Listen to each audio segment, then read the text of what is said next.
Good evening and welcome to the City Council meeting of the City of Lenore for Tuesday, November the 2nd, 2021. We welcome you here. We are a little bit earlier today than normal. It is a special day. Today is Election Day. I hope that everyone has gotten out and exercised their wonderful right to vote in our community. And if you haven't, you still have some time till 7:30 tonight to get out and vote before the polls close. We hope everyone will do that and help elect our officials to their positions in our city. So we thank you for that and look forward to everything going well. As we go to a time of a moment of silence and our Pledge of Allegiance, I would like to keep some things in our thoughts and prayers, and we will remember Aline Brohill Stevens, who passed away this past week or so, week and a half or so. Aline, of course, a wonderful citizen in our community for so many years and did so many wonderful things, just the sweetest person you'd ever want to meet. And we thank her and the Brohill Stevens family for all that they have done in our community, the love that they have shown.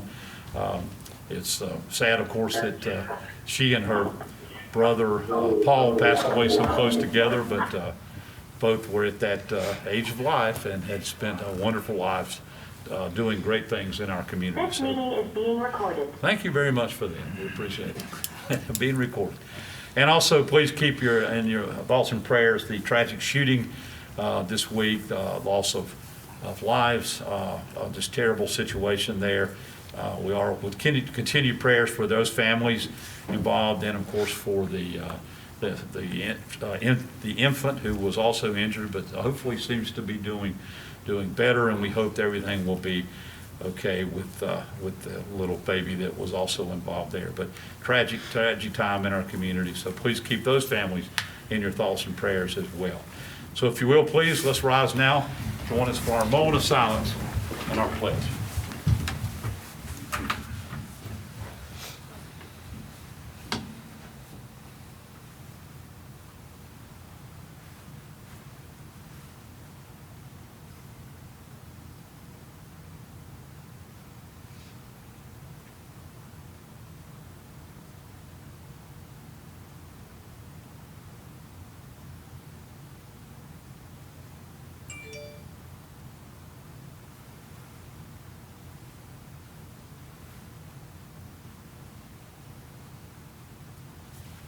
Thank you.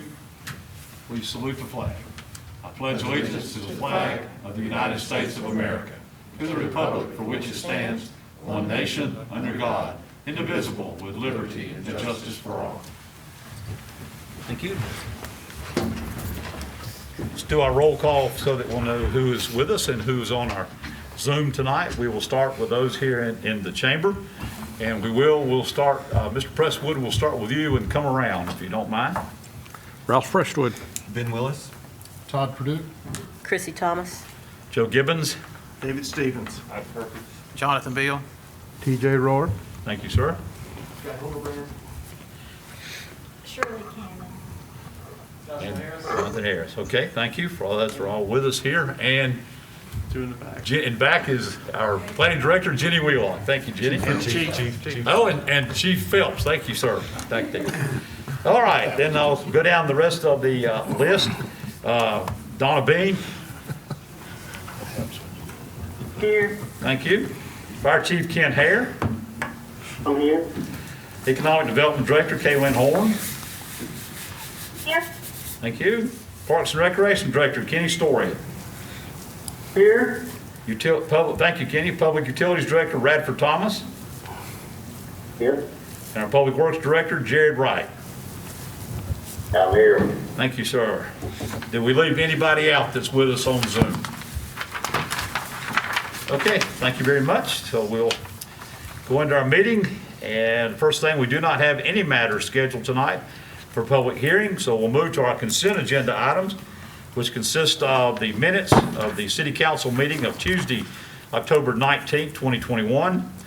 The minutes of our closed session minutes of the City Council meeting of Tuesday, October 19th, 2021. These were reviewed by the City Attorney, the City Council, and the City Manager. And item C are minutes of the Committee of the Whole meeting of Tuesday, October 26th as committed. So I'll open that up for any question, discussion, or vote on that, please. Mr. Mayor, I make a motion to approve the consent agenda items as presented, A, B, and C. Thank you, sir. Motion from Councilmember Stevens to approve the consent agenda items A, B, and C as presented. No other discussion. All in favor, please say aye. Aye. All opposed?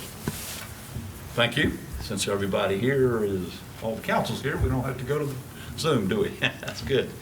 All right, we'll move on then to time for any requests and petitions of any citizens. If anyone would like to discuss anything with the council, we do not have anyone present here. Anyone on Zoom has anything to bring before us?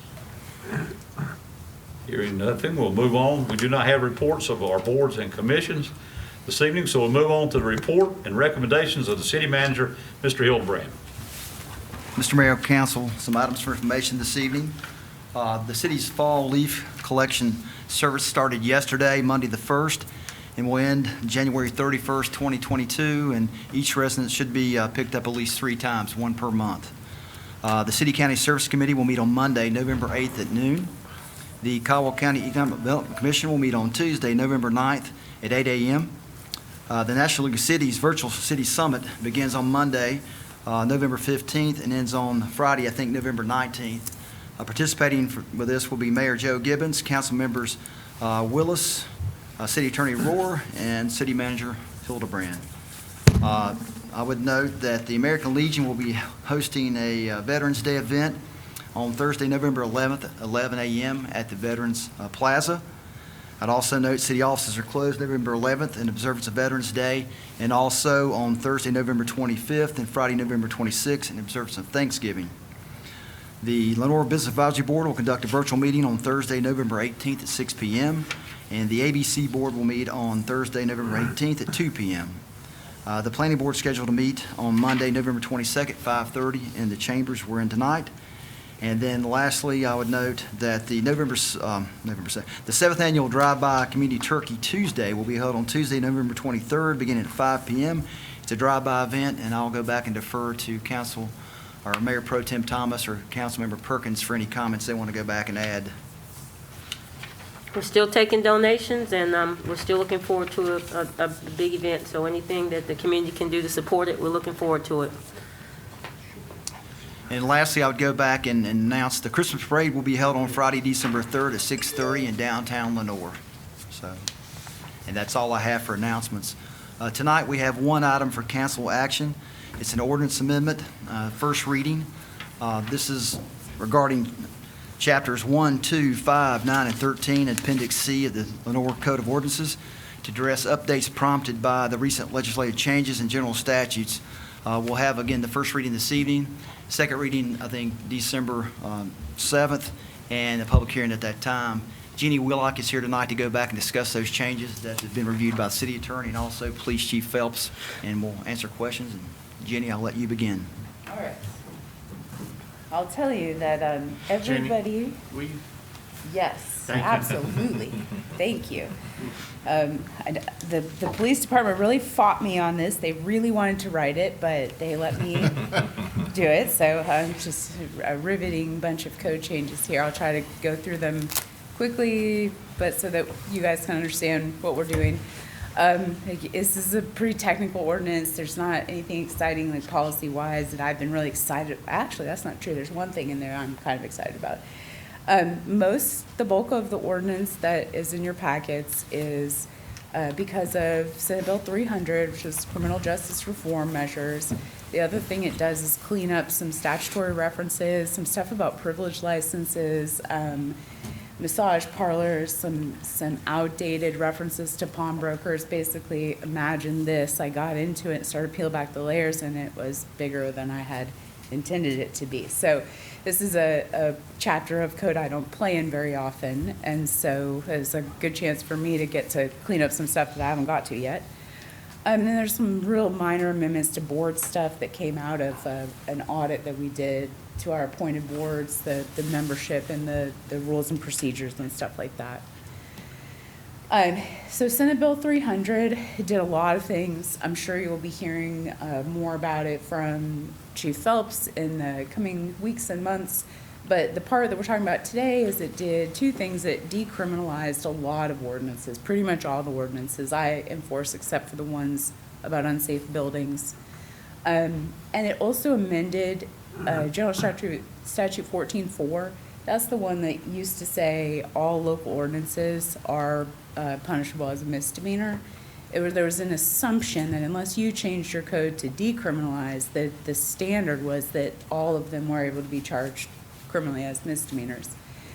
The bill changed that, and so now you actually have to specifically say in your ordinance and each section or chapter that it's applying to, yes, this is criminalized. So most of our code was fine. We already had that language in there, but there was a couple of sections that applied to.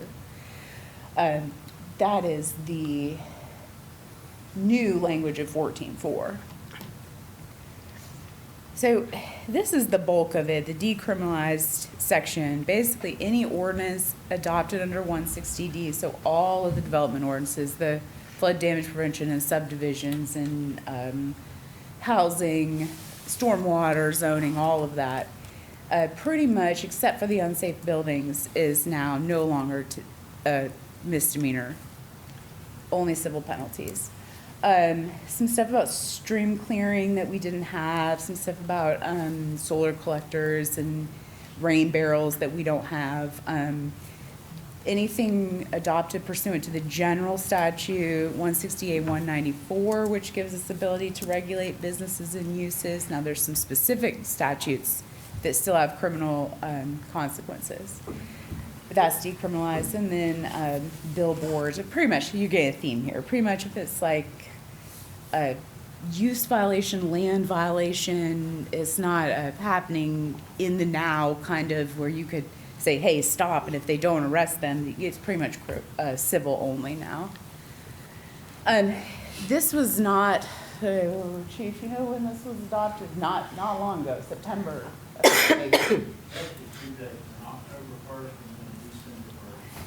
So this is effective December 1st. We didn't have a lot of time to pull this together, but we were kind of already on third base, kind of like the COVID vaccine development.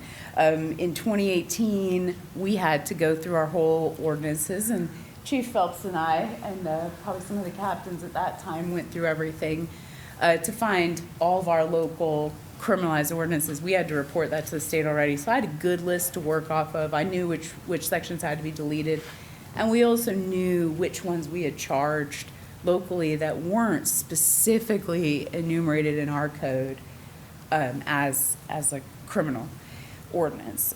Things like, so I think maybe consumption of alcohol on city property is one we charged. We almost never charge local ordinances anyhow.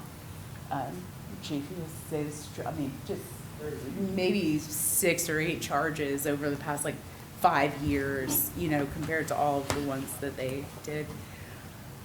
So there's 3 in here specifically that this ordinance will adopt criminal penalties for: discharging a firearm in the city limits, fire bombs, and consumption of alcohol on city property.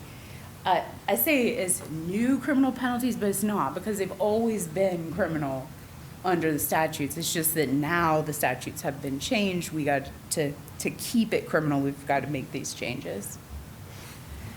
Chapter 5 is the bulk of the changes. Chapter 5 is an oddball chapter. It puts together a lot of business regulation, but in the sense of mostly licenses, not zoning use regulations, like you can have this business in this location, but rather if you're going to run this type of business, these are the rules to conduct that business in the city limits. There are 2 sections that would be repealed by this ordinance. The part that talks about privilege license taxes, when we got rid of that, we never changed the code. And then the part that talks about massage parlors, I've never liked this section. I've proposed we deleted it a few times. We kept it back, I think under Chief Brown. We had wanted some of the language in there. It's not really regulating massage parlors. It's regulating to make sure massage parlors don't become something else. But there's really nothing in the statutes that would allow us to do that anymore. They're decriminalized. There's a state licensing board. We don't really have the authority to require much of this anyhow, and it's really not helping the police anymore. So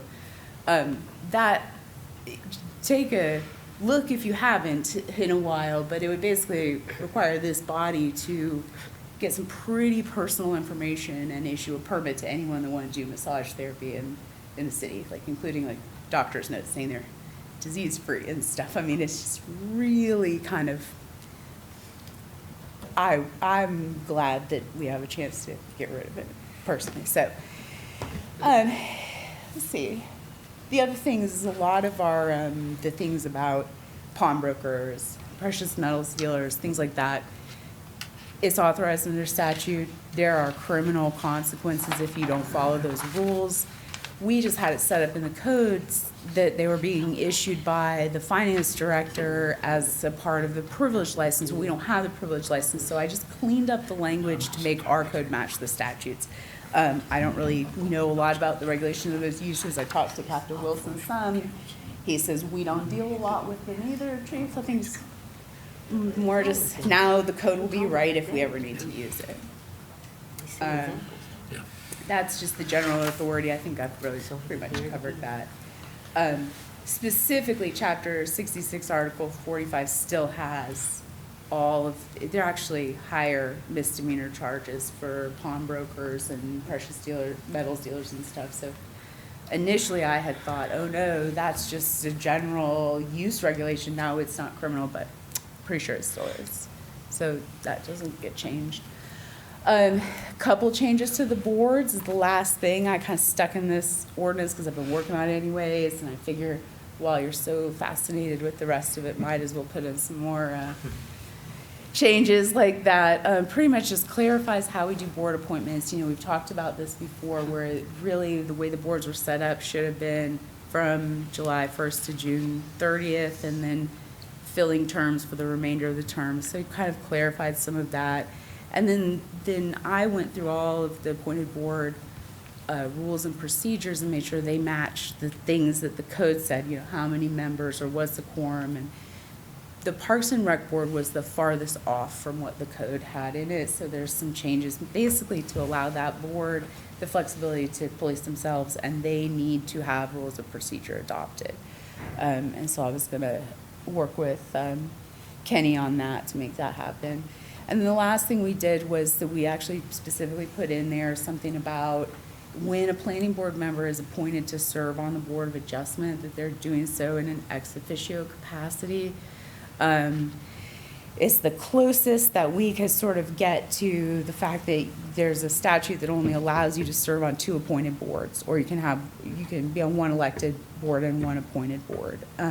Except there's no limit if you're serving by nature of your position on 1 board, on another board, ex officio capacity. The problem is that because our Board of Adjustment is a separate board, they get appointed separately, that would max out my planning board members pretty much that serve on the Board of Adjustment. And we do have some members that might serve on other boards. One of our planning board members who is also on the Board of Adjustment also serves on the county planning board.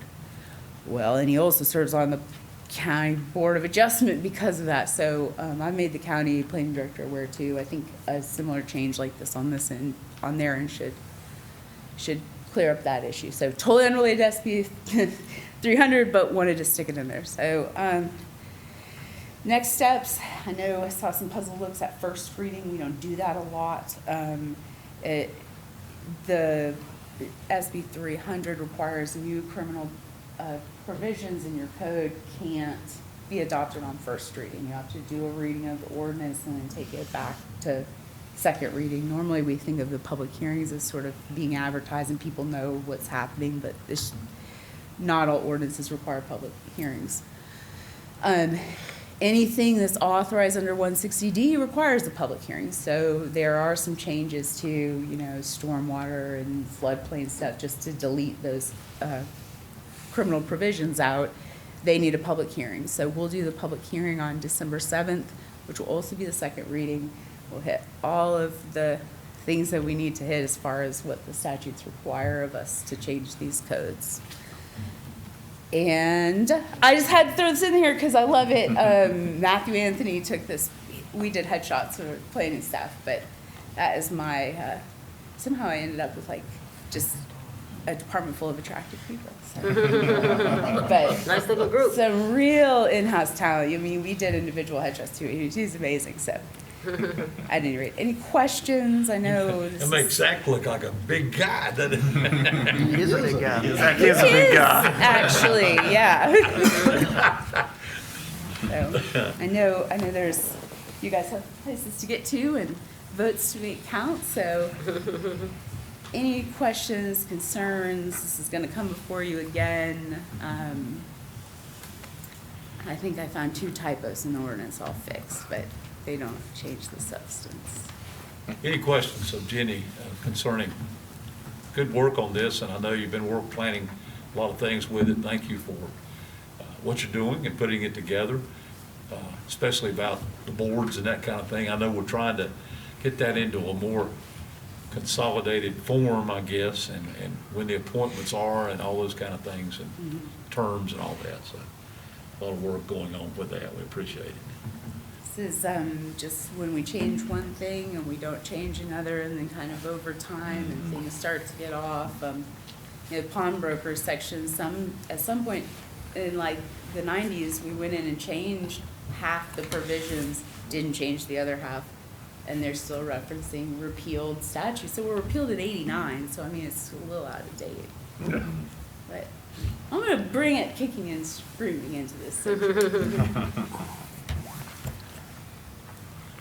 Any questions? I don't see anybody. Thank you. Thank you, Jim. Thanks for We your time appreciate tonight. that very much. How do you ever get to sleep after being so excited reading this stuff? Oh my gosh, I know. What's next? I've never seen this lady.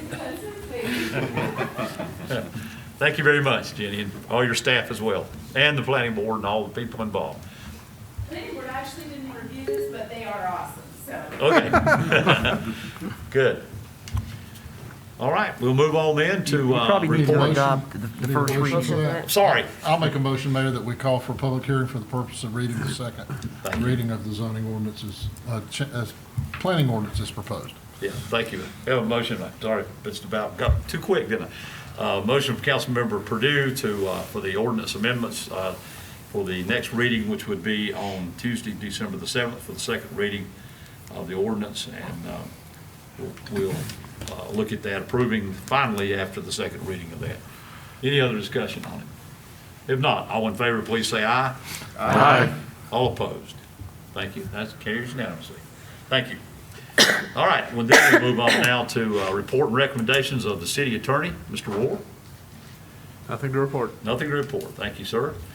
And as we move into the report and recommendations of the mayor, would like to stop just a second and talk about, just to make sure everyone knows what we're doing. You know, we've had a lot of question about boards and how we do our appointments and that kind of thing. And I think we're pretty open in how we do it. We are. And I feel like that we have great boards. We have great people serving on those boards. And all of them we look at and try to recommend the best people. We have an application process which we follow. We announce it when we have a board opening or even a board reappointment. We announce that early on and let people know there might be a seat open or there might be a reappointment to a seat on the board. They can get the application process. Please fill it out and get it to us, and we review those. Obviously, the council is open anytime to recommend anyone to any of the boards that you see. So I really do feel like we've been trying to really transparent in all that we're doing, but I just wanted to make sure if you had any questions or any discussion about that, I feel like let's make sure we're all on the same page. I think we have great boards. We have tried to be very diverse and our appointments to boards, and I think we have that on all of our boards, and try to work together and making sure that we have great people that want to serve our community in every possible way that serve on those boards. And so anyway, we will continue doing what we're doing and try to make it better. We're working on terms and trying to get that more consolidated, and I know Jenny and her staff have been working on that, and we'll be looking at that. Instead of having to make appointments at certain times of year, we're trying to get it where we're doing them maybe the end of the year, first of the year, however we're doing them, and sort of kind of follow a pattern of that. So anyway, thank you for your help with that. And if anyone has any questions of the council while you're out there, please answer them and let them know what is going on. If not, you certainly refer them to me, and I'm glad to talk about that. But we feel like that we are trying to do the best we can on that. So, is there any questions of anything that anybody would like to ask about that? If not, I do have a board reappointment that we discussed several weeks ago. This is to our Lenore Housing Authority. We'll recommend that Ben Boaz be reappointed to serve a 3-year term on the Lenore Housing Authority. This was first announced at our October 19th meeting. I have talked with Ben. He certainly is doing a good job on it. Talked with Michael Deneen, Housing Director, and he concurs. And Ben is the vice chairman of the board, and does a great job with that, and brings a lot to that board being involved. So I would make that recommendation that he serve another 3-year term on our housing authority. Mr. Mayor, I make a motion we approve Ben Boaz to be reappointed. Thank you. I have a motion from Councilmember Willis that we approve the reappointment of Ben Boaz to the housing authority. Any other discussion? All in favor, please say aye. Aye. All opposed? Thank you very much. All right, we will move on then to reports and recommendations of any council members, anything that need to be brought up tonight. And we know, again, it is election day, and Good luck. people, I hope, are still out voting, and we will find out after a while where we are. But, good luck to everyone. Thank you for your service to your city, and the community is very honored to have you. So we hope things will continue to move well in that respect. So if there's nothing else, Mr. Hildebrand, anything else you know? Anything else to come before? Nothing else to come before us? We stand adjourned. Hello, sorry. Am I there? Am I not there? You're here. Come in. Okay. We're still here. We didn't adjourn yet. Thank you. I just wanted to make a quick announcement about Light Up Lenore. This year we'll be holding that on Saturday, November 27th. It's also the day of Shop Small, so we'll be doing Shine On, Shop Small.